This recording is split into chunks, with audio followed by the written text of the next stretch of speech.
मोदी जी बड़े शौकीन आदमी हैं और शौक भी बड़े महंगे महंगे वाले। 2023 में जब नरेंद्र मोदी यूएस गए तो उन्होंने वहां पर अमेरिकी राष्ट्रपति जो बाइडेन की पत्नी जिल बाइडेन को 7.5 कैरेट का एक डायमंड गिफ्ट किया था। इसकी कीमत 20,000 यूएस डॉलर है, मतलब करीब 18 लाख रुपए।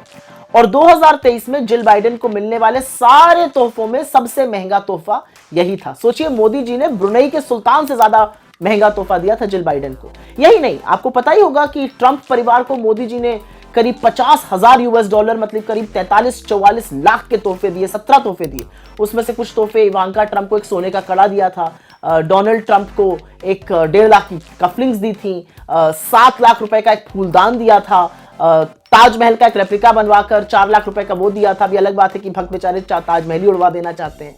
और इन सारी चीजों का जो पैसा है, जो महंगे शौक और इनका पैसा है, ये कोई बीजेपी या आरएसएस के दफ्तर से नहीं आ रहा है। ये पैसा हिंदुस्तान के टैक्स पेइंग जनता से वसूला जा रहा है। और वहीं इसके विपरीत डॉक्टर मनमोहन सिंह जी जब 2009 में अपनी पहली स्टेट विजिट यूएस गए, उन्होंने ओबामा दंपति को एक हिंदुस्तान में बना हुआ कालीन, पश्मीना का एक शॉल और तमाम किताबें, जिनके कुछ नाम मैं आपको बता देती हूँ: stories from the Panchatantra, ancient tales of wit and wisdom, the Puffin treasury of modern Indian stories, the Gandhi stories, history in the making, और इसके अलावा history of ancient and early medieval India, ऐसी किताबें गिफ्ट करनी थी। तो खैर, शौक अपना अपना और प्राथमिकताएं भी अपनी अपनी।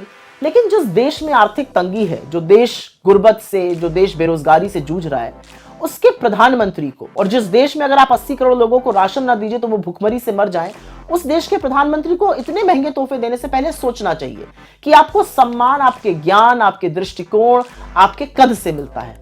आपको सम्मान महंगे तोहफे देकर या लोगों के लपक के गले पड़ जाने से नहीं मिलता है। अब कौन समझाए मोदी जी को ये बातें।